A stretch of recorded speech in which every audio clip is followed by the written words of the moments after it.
Good morning everyone, I hope you're okay. I just thought I'd pop on. Today is the official opening of Blossom Hill Floral Design and I just thought I'd show you the work shed. So this is obviously the outside. It needs to be sealed with timber paint, sealant, whatever it is. But yeah, I've got that in stock, so I just need to do it really when the weather's a bit drier. I'm just going to put my tea here. I'm still trying to finish it off after the mad morning of getting the girls ready. So yeah, it's going to open up and give you a little tour inside. So it is still a massive work in progress, so just got to bear with me a little bit, but I'll show you around what I've got so far. So this bit here is my table workbench.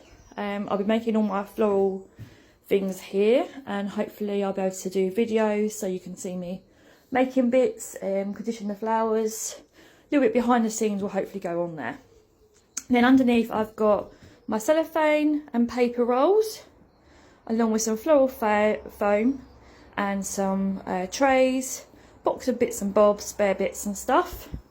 Then this little trolley, which is so handy, this pulls out, and I've got some ribbons, I've got some glass jars, I've got my glue gun, my bottle for filling up for hand tied. So that's a bit of a mess, but it does the trick. So yep. Then on top of the work area, I have my little pot of scissors.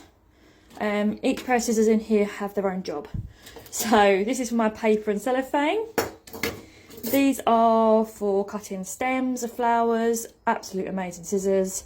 Best florist scissors there is, in my opinion. I can't use the other ones anyway, but these are the best ones. And these are just like a random pair I got off of Temu, really cheap. But yeah, they're to just have spares really. I've used it quite a lot to actually cut the grass around the edge of the shed, but there you go. This little fella is what helps me defawn and de-leaf mainly roses, and other flowers can be done as well. I haven't actually used one of these since I was at college, but I saw it and I thought, oh, I'll give that a go. I remember using that. So hopefully that might feature in some of my videos, you never know. Then obviously I've got my sellotape, calculator, stapler. I use the whiteboard to put my prices on of each stem, just so I can keep on track. Haven't got to keep remembering stuff. As for the string, that's what I use quite a lot for tying my bunches, bouquets.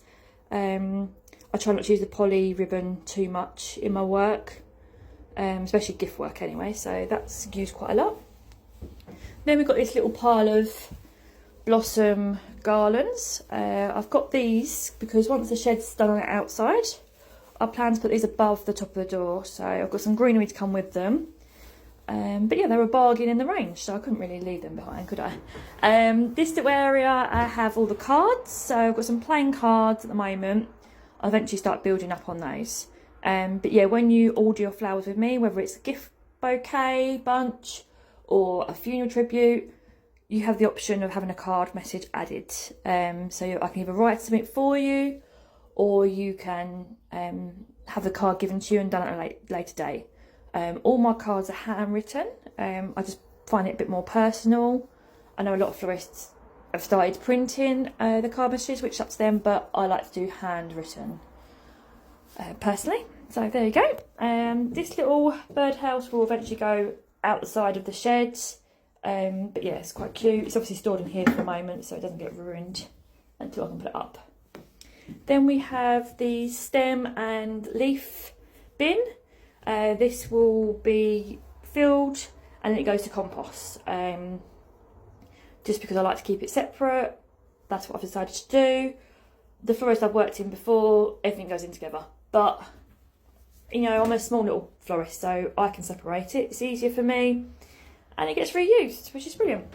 And then all my plastics go in my tray bin, which is down the side, which don't want to show you that. But yeah, so that's what I do, separate my stuff.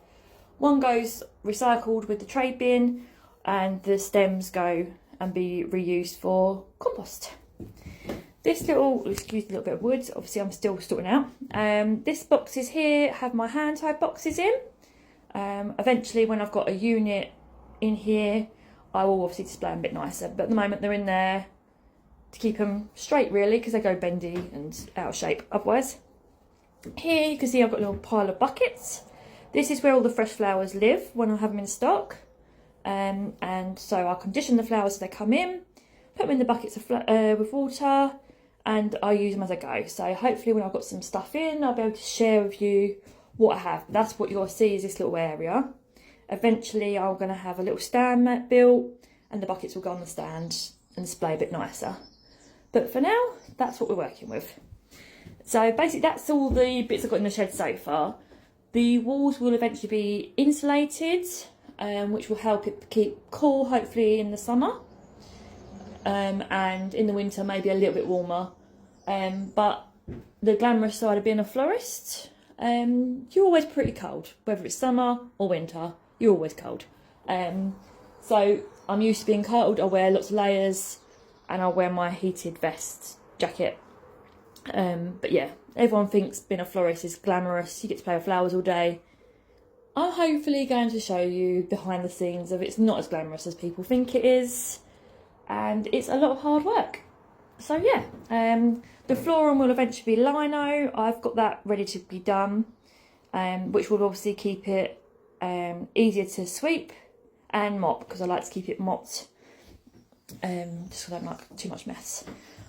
But yeah, that's basically the shed so far. I'm looking forward to getting more stuff done in here, and obviously keeping you updated, showing you what I get up to when I'm down in here working away, and obviously the progress of making it look a bit more appealing. So yeah, I hope you have a good day. I just want to say thank you for everybody who so far liked my page, followed my page, shared any posts I've already put up. I do really appreciate it, and I look forward to sharing this journey with you.